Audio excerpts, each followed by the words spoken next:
Hello friends, welcome to StudyKar. मैं हूं आपका दोस्त प्रभाकर। आज के इस इंपॉर्टेंट लेक्चर में हम सभी डिस्कस करेंगे 17 मई 2024 के मोस्ट इंपॉर्टेंट करंट अफेयर्स के क्वेश्चन। तो आप इस पूरे लेक्चर को बहुत ही ध्यान से लास्ट तक जोड़ देखिएगा। चलिए आज का पहला और इंपॉर्टेंट क्वेश्चन डिस्कस करते हैं। तो पहला क्वेश्चन आपसे पूछा जा रहा है, फेडरेशन कप 2024 में नीरज चोपड़ा ने कौन सा मेडल जीता है? आंसर हो जाएगा गोल्ड मेडल। तो अभी हाल ही में ओडिशा की कैपिटल भुवनेश्वर में फेडरेशन कप का आयोजन किया गया है 12 से 15 मई 2024 तक।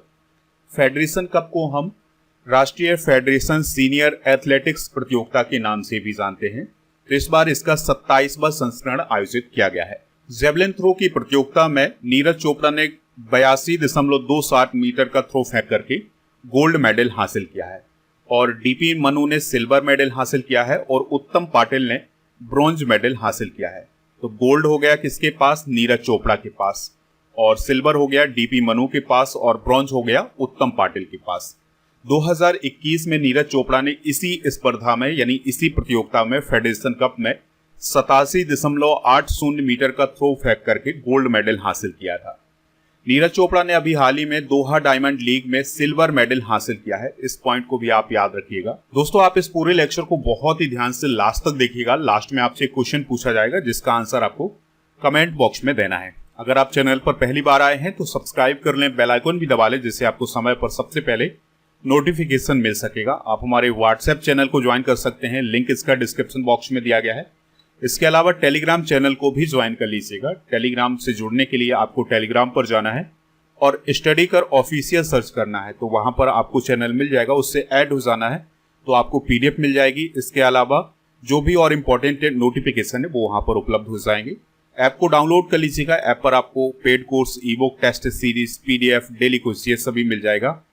अप्रैल 2024 की करंट अफेयर्स की ई बुक मिल जाएगी, ईयरली करंट अफेयर्स की ई बुक मिल जाएगी और आपके लिए खास 6 मंथ की करंट अफेयर्स की ई बुक भी लॉन्च कर दी गई है ऐप पर। तो दोस्तों, इसको आप प्राप्त कर सकते हैं ऐप से। ऐप का लिंक डिस्क्रिप्शन बॉक्स में दिया गया है। आपको याद रखना है कि ये जो ई बुक है ये हिंदी और इंग्लिश दोनों मीडियम में है और इसमें उन सभी टॉपिक को कवर किया गया है जो कि आपके एग्जाम की दृष्टि से काफी इंपॉर्टेंट है। चलिए दोस्तों, बढ़ते हैं अगले क्वेश्चन की तरफ। अगला क्वेश्चन आपसे पूछा जा रहा है, सुनील छेत्री ने किस खेल से संन्यास लेने की घोषणा की है? आंसर हो जाएगा फुटबॉल। तो सुनील छेत्री ने फुटबॉल से संन्यास लेने की घोषणा की है। जिस प्रकार से क्रिकेट में सचिन तेंदुलकर का नाम है, विराट कोहली का नाम है, एमएस धोनी का नाम है, उसी प्रकार से भारतीय फुटबॉल में सुनील छेत्री का नाम है। वर्तमान में भारतीय फुटबॉल टीम के कप्तान है कौन? सुनील छेत्री। तो उन्होंने अभी हाल ही में रिटायरमेंट की घोषणा की है। जब उनके द्वारा रिटायरमेंट किया गया तो दुनिया भर से प्रतिक्रियाएं आई। यहां तक कि जो लीजेंड है फुटबॉल के, उन्होंने भी सुनील छेत्री को याद किया, उनके साथ मेमोरी याद की कि किस प्रकार से उनका कैरियर रहा है। तो बहुत बड़ा नाम है सुनील छेत्री का, तो उन्होंने रिटायरमेंट की घोषणा कर दी है। उनकी जर्सी का नंबर जरूर याद रखिएगा, वो 11 नंबर की जर्सी पहनते थे। जिस प्रकार से सचिन तेंदुलकर की जर्सी का नंबर था 10 और सुनील छेत्री की जर्सी का नंबर कितना था? 11। दोस्तों, सुनील छेत्री के द्वारा ये कहा गया है कि वो 6 जून को कुवैत के खिलाफ अपना लास्ट मैच खेलने वाले हैं। उन्होंने 150 मैच खेले हैं जिसमें भारत के लिए उन्होंने 94 गोल किए हैं। तो ये उपलब्धि है उनकी। दोस्तों, सुनील छेत्री क्रिस्टियानो रोनाल्डो और लियोनेल मेसी के बाद सबसे ज्यादा इंटरनेशनल गोल करने वाले एक्टिव खिलाड़ी हैं। उनके सम्मान में फीफा के द्वारा ये पिक्चर जारी की गई है। इसमें आप लियोनेल मेसी को देख सकते हैं, क्रिस्टियानो रोनाल्डो को देख सकते हैं और इसी कद के खिलाड़ी रहे हैं सुनील छेत्री। तो ये मेमोरी शेयर की है फीफा के द्वारा। सुनील छेत्री का जन्म हुआ था 3 अगस्त 1984 को, सिकंदराबाद में इनका जन्म हुआ था और इनकी जो माँ है उनका नाम है सुशीला। तो वो नेपाल की नेशनल फुटबॉल टीम के लिए खेल चुकी हैं। सुनील छेत्री को साल 2021 में खेल रत्न अवार्ड से सम्मानित किया गया था। 2019 में उन्हें पद्मश्री दिया गया था और 2011 में उन्हें अर्जुन पुरस्कार से सम्मानित किया गया था। दोस्तों, अब आपको कमेंट बॉक्स में ये बताना है कि मेजर ध्यानचंद खेल रत्न अवार्ड के अंतर्गत कितनी राशि दी जाती है और अर्जुन पुरस्कार के अंतर्गत कितनी राशि दी जाती है। ये दोनों पॉइंट आप कमेंट बॉक्स में जरूर बताइएगा। सुनील छेत्री ने अपने करियर के दौरान 6 बार all India football federation player of the year का पुरस्कार जीता है। सुनील छेत्री ने डेब्यू किया था 2005 में। इंटरनेशनल मैचों में टॉप 5 गोल स्कोरर की बात करें तो पहले नंबर पर हैं क्रिस्टियानो रोनाल्डो। ये पुर्तगाल देश के हैं और इन्होंने 128 गोल किए हुए हैं। दूसरे नंबर पर हैं अली डेई, ये रिटायर हो चुके हैं, ये ईरान के फुटबॉलर रहे हैं, इन्होंने 108 गोल किए हैं। तीसरे नंबर पर हैं लियोनेल मेसी, ये अर्जेंटीना के फुटबॉलर हैं, इन्होंने 106 गोल किए हैं। और चौथा नंबर देखिएगा किसका है, सुनील छेत्री का। तो सुनील छेत्री भारत के हैं और इन्होंने 94 गोल किए हैं इंटरनेशनल लेवल पर। पांचवें स्थान पर हैं मोख्तार दहारी, जो कि रिटायर हो चुके हैं, ये मलेशिया के रहे हैं, इन्होंने 89 गोल किए हुए हैं। तो इस प्रकार से दोस्तों सुनील छेत्री के कद को आप देख सकते हैं कि कितना बड़ा कद रहा है उनका। कुछ इंपॉर्टेंट करंट अफेयर्स डिस्कस कर लेते हैं। तो अभी हाल ही में इंडियन सुपर लीग 2023-24 का आयोजन किया गया है, जो कि फुटबॉल की प्रतियोगिता थी। तो इसको किसने जीता है, मुंबई सिटी ने जीता है। संतोष ट्रॉफी, ये भी फुटबॉल से रिलेटेड ट्रॉफी है। तो 2023-24 का खिताब सर्वश्रेष्ठ ने जीता है। कलिंगा या इंडियन सुपर कप 2024 का खिताब ईस्ट बंगाल ने जीता है। और AFC एशिया कप 2024 का खिताब कतर ने जीता है। ये सभी पॉइंट आप नोट करते जाइएगा।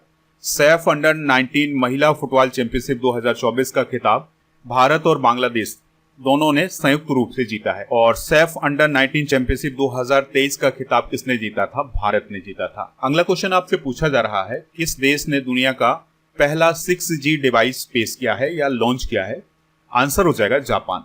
तो जापान ने अभी हाल ही में दुनिया का पहला 6G डिवाइस लॉन्च किया है और यह 5G से 20 गुना तेज होगा। वर्तमान में जो 5G की स्पीड है वो है 10 GB पर सेकेंड। दोस्तों भारत 6G तक कैसे पहुंचा है, चलिए इसको डिस्कस कर लेते हैं। तो भारत में 2G शुरू हुआ था 1991 में। इसमें फीचर क्या थे, कॉल, SMS और इंटरनेट। 3G शुरू हुआ था 2001 में। इसमें wireless, web browsing, email, video picture sharing, ये सभी फीचर थे। 4G की बात करें तो ये 2010 में शुरू हुआ था इंडिया में और इसमें high speed internet, cloud computing, video conferencing और 3D टेलीविजन, ये सभी फीचर थे। 5G की बात करें तो ये 2022 में लॉन्च किया गया है इंडिया में और इसमें इंडस्ट्रियल, IoT और इंटरैक्टिव वीडियो के फीचर हैं। 6G की बात करें तो 2030 तक ऐसी संभावना जताई जा रही है कि भारत में 6G लॉन्च हो सकता है, शुरू हो सकता है। तो इसमें बड़े पैमाने पर आर्टिफिशियल इंटेलिजेंस का यूज किया जाएगा, सुपर फास्ट कनेक्टिविटी होगी और मशीन लर्निंग, ये सभी काम किए जा सकते हैं 6G की स्पीड में। तो ये सभी फैक्ट आप नोट कर लीजिएगा। चलिए कुछ और इंपॉर्टेंट फैक्ट डिस्कस कर लेते हैं। तो कंप्यूटर का जनक किसे कहा जाता है, चार्ल्स बेबेज को। इंटरनेट का जनक किसे कहा जाता है, विंट सर्फ को। इंटरनेट का सर्वप्रथम उपयोग कब हुआ था, 1969 में। इंटरनेट का मतलब क्या होता है, इंटरकनेक्टेड नेटवर्क। www का मतलब क्या होता है, वर्ल्ड वाइड वेब, ये आप याद रखिएगा।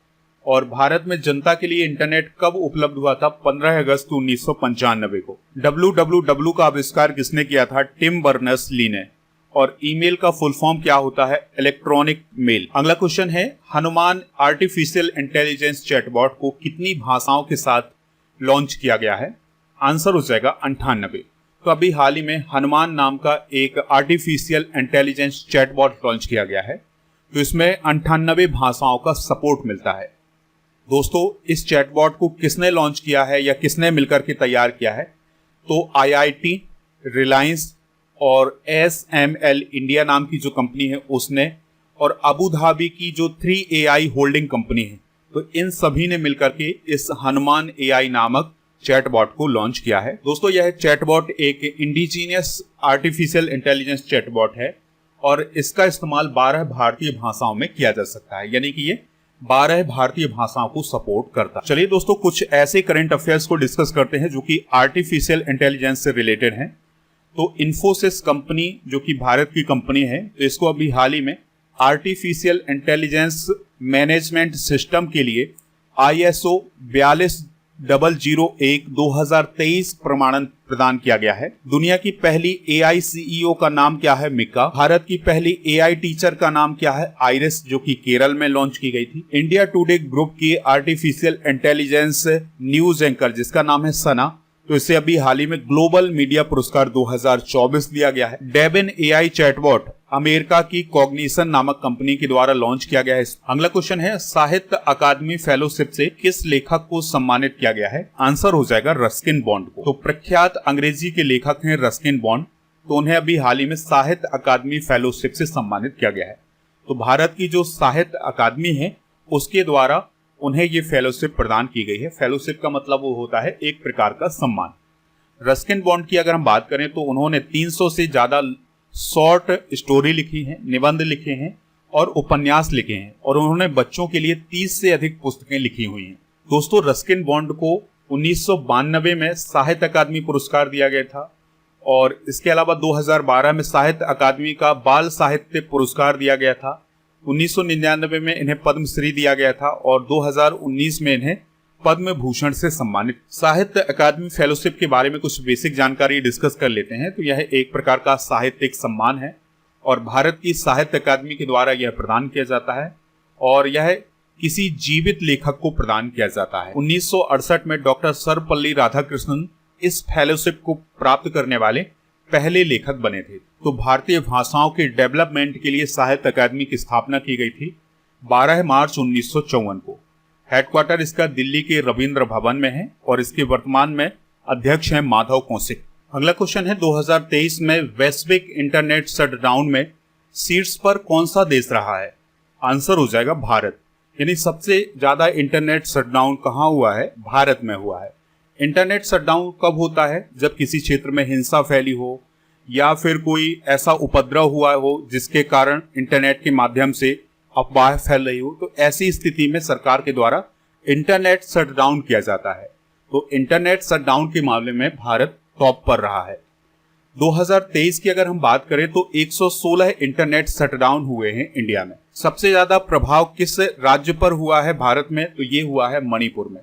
तो सबसे लंबे समय तक इंटरनेट शटडाउन रहा है मणिपुर में। ये आंकड़ा किसने पेश किया है? एक्सेस नाउ ने। तो एक्सेस नाउ के अनुसार भारत लगातार 6वें वर्ष विश्व में अग्रणी रहा है इंटरनेट शटडाउन के मामले में। चलिए दोस्तों, कुछ इंपॉर्टेंट रिपोर्ट और रैंकिंग डिस्कस कर लेते हैं। तो अभी हाल ही में मूडीज के द्वारा ये कहा गया है वित्त वर्ष 2024-25 में भारत की जो विकास दर है वो 6.6% रहेगी। तो इस प्रकार के आंकड़े आपके एग्जाम में पूछ लिए जाते हैं। तो वर्ल्ड बैंक और मूडीज इन सभी के द्वारा जो विकास दर का अनुमान लगाया जाता है ये एग्जाम में पूछे जाते हैं। अभी हाल ही में centre for world university ranking जारी की गई है और इसमें IIM अहमदाबाद का 410वां स्थान रहा है और ये भारत का शीर्ष प्रदर्शन करने वाला संस्थान रहा है। Centre for world university ranking में हार्वर्ड यूनिवर्सिटी लगातार 13वें साल पहले स्थान पर रही है। हैनले एंड पार्टनर्स और न्यू वर्ल्ड वेल्थ के द्वारा 2024 में विश्व के सबसे धनी शहरों की रिपोर्ट जारी की गई है। इसमें मुंबई 24वें स्थान पर और दिल्ली 37वें स्थान पर रहा है। नेक्स्ट क्वेश्चन है, केदारनाथ यात्रा के संचालन के लिए किस राज्य की पुलिस ने ऑपरेशन मर्यादा शुरू किया है? आंसर हो जाएगा उत्तराखंड। तो उत्तराखंड की पुलिस के द्वारा ऑपरेशन मर्यादा शुरू किया गया है केदारनाथ यात्रा को लेकर के। तो केदारनाथ यात्रा के दौरान मर्यादा बनी रहे, नशीली दवाओं का उपयोग ना हो और जो उपद्रवी व्यवहार है वो ना हो, इसको कंट्रोल करने के लिए उत्तराखंड पुलिस के द्वारा रुद्रप्रयाग में ऑपरेशन मर्यादा शुरू किया गया है।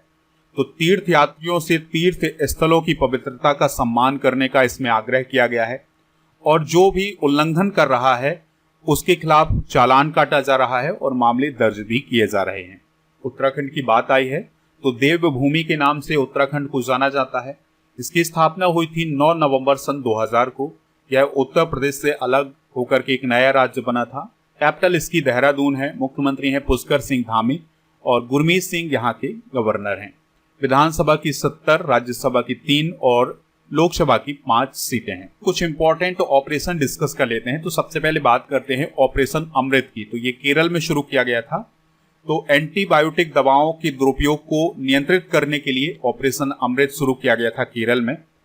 ऑपरेशन अजय की बात करें तो इजराइल से भारतीयों को वापस लाने के लिए ऑपरेशन अजय शुरू किया गया था। आपको पता है कि हमास और इजराइल के बीच में युद्ध छिड़ा हुआ है, तो वहां से भारतीयों को वापस लाने के लिए ऑपरेशन अजय शुरू किया गया था। ऑपरेशन कावेरी सूडान में फंसे भारतीयों को वापस लाने के लिए शुरू किया गया था। और आपको याद रखना है दोस्तों, एक और ऑपरेशन अभी हाल ही में चलाया गया था, ऑपरेशन इंद्रावती। तो एक छोटा सा देश है हैती, तो हैती से भारतीयों को निकालने के लिए ऑपरेशन इंद्रावती चलाया गया था। अगला क्वेश्चन है, फोन पे ने किस देश में यूपीआई लॉन्च किया है? आंसर हो जाएगा श्रीलंका। तो फोन पे ने श्रीलंका में यूपीआई सुविधा लॉन्च की है, यानी कि अब फोन पे के माध्यम से श्रीलंका में भी पेमेंट किया जा सकता है। तो ये पेमेंट कैसे किया जाएगा?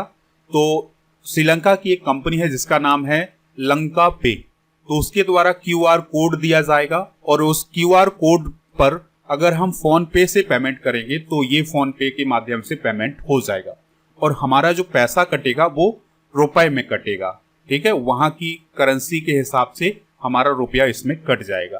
तो ये सुविधा अभी हाल ही में फोन पे के द्वारा शुरू की गई है। फोन पे को भारत में अगस्त 2016 में लॉन्च किया गया था और फोन पे के 52 करोड़ से ज्यादा यूजर्स हैं। फोन पे के संस्थापक कौन है, इस बात को आप याद रखिएगा, समीर निगम है। नेक्स्ट क्वेश्चन है, कमला बेनीवाल किस राज्य की पहली महिला मंत्री थी जिनका हाल ही में निधन हो गया है? आंसर हो जाएगा राजस्थान। तो राजस्थान की पूर्व उप मुख्यमंत्री और मंत्री रही हैं कमला बेनीवाल, तो उनका भी हाल ही में निधन हो गया है। इनका संबंध कांग्रेस पार्टी से रहा है। कमला बेनीवाल राजस्थान की पहली महिला मंत्री रही हैं। डॉक्टर कमला बेनीवाल गुजरात, त्रिपुरा और मिजोरम राज्य की राज्यपाल भी रह चुकी हैं। 11 साल की उम्र में कमला ने भारत छोड़ो आंदोलन में भी हिस्सा लिया था। भारत छोड़ो आंदोलन आपको पता होगा कि कब शुरू हुआ था? 1942 में। चलिए कुछ प्रथम महिलाएं डिस्कस कर लेते हैं। तो राजस्थान की प्रथम महिला राज्यपाल कौन रही हैं? प्रतिभा पाटिल। राजस्थान की प्रथम महिला मुख्यमंत्री कौन रही हैं? वसुंधरा राजे सिंधिया। लोकसभा की पहली महिला अध्यक्ष कौन रही हैं? मीरा कुमार। इसके अलावा राजस्थान विधानसभा की प्रथम महिला अध्यक्ष कौन रही है? सुमित्रा सिंह। इनका संबंध बीजेपी से रहा है। भारत की पहली महिला राज्यपाल कौन रही है? सरोजनी नायडू। ये उत्तर प्रदेश की राज्यपाल बनी थी। महाराष्ट्र की पहली महिला डीजीपी अभी हाल ही में कौन बनी है? रश्मि शुक्ला। भारत की पहली महिला मुख्यमंत्री कौन रही है? सुचेता कृपलानी। ये उत्तर प्रदेश की मुख्यमंत्री बनी थी। भारत की पहली महिला प्रधानमंत्री कौन रही? इंदिरा गांधी। भारत की पहली महिला प्रेसिडेंट रही हैं प्रतिभा पाटिल। और भारत में पहली महिला कैबिनेट मंत्री रही हैं अमृत कौर। ये नेहरू सरकार में स्वास्थ्य मंत्री रही हैं। राजस्थान कैडर की पहली महिला ऑफिसर रही हैं नीना सिंह। और सीआईएसएफ की पहली महिला महानिदेशक बनी है अभी हाल ही में नीना सिंह। तो ये पॉइंट आप नोट कर लीजिएगा। चलिए डिस्कस करते हैं अगला क्वेश्चन। आकाशवाणी की महानिदेशक का पदभार किसने ग्रहण किया है? तो मौसमी चक्रवर्ती अभी हाल ही में आकाशवाणी की डायरेक्टर जनरल बनी है। और आपको याद रखना है कि जो मौसमी चक्रवर्ती हैं ये भारतीय सूचना सेवा की वरिष्ठ अधिकारी हैं। कुछ इंपॉर्टेंट फैक्ट डिस्कस करते हैं। भारत में रेडियो प्रसारण की शुरुआत 1927 में की गई थी। 1937 में ऑल इंडिया रेडियो इसको नाम दिया गया था। 1957 में इसका नाम बदल करके आकाशवाणी किया गया था। और आपको याद रखना है कि जो रेडियो संचार है वो विद्युत चुंबकीय तरंगों के माध्यम से होता है। दोस्तों गुगलिमो मार्कोनी के द्वारा 1901 में रेडियो का आविष्कार किया गया था। इस हाल ही में की गई कुछ महत्वपूर्ण नियुक्तियां डिस्कस कर लेते हैं। तो हितेश सेठिया अभी हाल ही में जियो फाइनेंशियल सर्विसेज के एमडी और सीईओ बने हैं। न्यायमूर्ति एएम खानविलकर भारत के लोकपाल बने हैं। रविंद्र कुमार एनटीपीसी के निदेशक बने हैं। ब्रजेश मेहरोत्रा बिहार के मुख्य सचिव। देवेंद्र झाझरिया भारत की पैरालंपिक समिति के अध्यक्ष। किशोर मकवाना राष्ट्रीय अनुसूचित जाति आयोग के अध्यक्ष बने हैं। ये सभी नियुक्तियां आप नोट कर सकते हैं। चलिए अब कल के करंट अफेयर्स को एक बार रिवाइज कर लेते हैं, फिर जनरल नॉलेज के पिटारे को डिस्कस करेंगे। लास्ट में पूछेंगे आपसे एक क्वेश्चन जिसका आंसर आपको कमेंट बॉक्स में देना है। कल का पहला क्वेश्चन था, वित्त वर्ष 2024 में भारत का सबसे बड़ा व्यापारिक भागीदार कौन बना है? चाइना। इंडियन एयरफोर्स ने आसमान में उड़ने वाले अस्पताल का सफल परीक्षण किया है। इस अस्पताल का नाम क्या है? भीष्म। टेबल टेनिस में टॉप 25 रैंकिंग में शामिल होने वाली पहली खिलाड़ी कौन बनी है? मनिका बत्रा। नागरिकता संशोधन कानून यानी सीएए के तहत पहली बार कितने लोगों को नागरिकता दी गई है? 14। भारतीय सेना के पूर्व अधिकारी वैभव अनिल काले की मौत राफा शहर में हुई है। राफा शहर कहाँ स्थित है? गाजा में। 16 मई को कौन सा राज्य अपना राज्य दिवस मनाता है? Sikkim.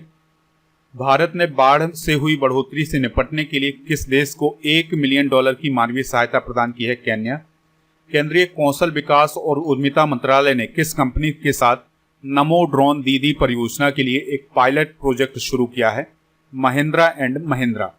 Freedom of the city of London से किसे सम्मानित किया गया है? शबाना आजमी को। नोबेल पुरस्कार विजेता एलिस मुनरो का संबंध किस देश से है जिनका हाल ही में निधन हो गया है? कनाडा। तो ये थे कल के करंट अफेयर्स के क्वेश्चन। तो आज के जनरल नॉलेज के पिटारे में हम जैन धर्म से रिलेटेड कुछ इंपॉर्टेंट फैक्ट डिस्कस करेंगे। जैन धर्म के संस्थापक कौन माने जाते हैं? ऋषभदेव। लेकिन जैन धर्म के वास्तविक संस्थापक माने जाते हैं महावीर स्वामी। तो महावीर स्वामी ये जैन धर्म के 24वें तीर्थंकर थे, तो इस पॉइंट को आप याद रखिएगा। जैन धर्म के भाग कौन कौन है? श्वेतांबर और दिगंबर। जैन धर्म में किस भाषा का प्रयोग किया गया है? प्राकृत भाषा का, यानी इसके जो साहित्य लिखे गए हैं या इसकी जो बुक लिखी गई है वो प्राकृत भाषा में लिखी गई हैं। जैन धर्म को किस मौर्य शासक ने अपनाया था? चंद्रगुप्त मौर्य ने। जैन धर्म के 24वें तीर्थंकर थे महावीर स्वामी। 23वें तीर्थंकर थे पार्श्वनाथ। जैन धर्म के त्रिरत्न है सम्यक दर्शन, सम्यक ज्ञान और सम्यक आचरण। महावीर स्वामी का जन्म हुआ था 540 ईसा पूर्व में। महावीर स्वामी का जन्म स्थान है कुंडल ग्राम। महावीर स्वामी को किस स्थान पर ज्ञान की प्राप्ति हुई थी? जृंभिक ग्राम में। महावीर स्वामी का विवाह हुआ था यशोदा से। उनकी पुत्री का नाम था अनुज्या प्रियदर्शनी और महावीर स्वामी के पिता का नाम था सिद्धार्थ। तो ये सभी फैक्ट आप नोट कर सकते हैं। दोस्तों, कल के करंट अफेयर्स में आपसे पूछा गया था कि कंचनजंगा चोटी किस राज्य में है? तो ये सिक्किम राज्य में है। तो लगभग सभी लोगों ने इसका आंसर सिक्किम बताया हुआ है। आप लोगों की एक प्रॉब्लम है कि आपकी वीडियो की क्वालिटी 240p पर नहीं मिल पा रही है। तो 240p पर ना मिल पाने का कारण है कि जो YouTube है उस पर कोई प्रॉब्लम चल रही है, जिसके कारण वीडियो पर 240p की क्वालिटी नहीं मिल पा रही है। आज का क्वेश्चन है आपके लिए, जिसका आंसर आपको कमेंट बॉक्स में देना है। संतोष ट्रॉफी का संबंध किस खेल से है? जो भी इसका राइट आंसर हो कमेंट बॉक्स में जरूर बताएं। हमें इंतजार रहेगा आपके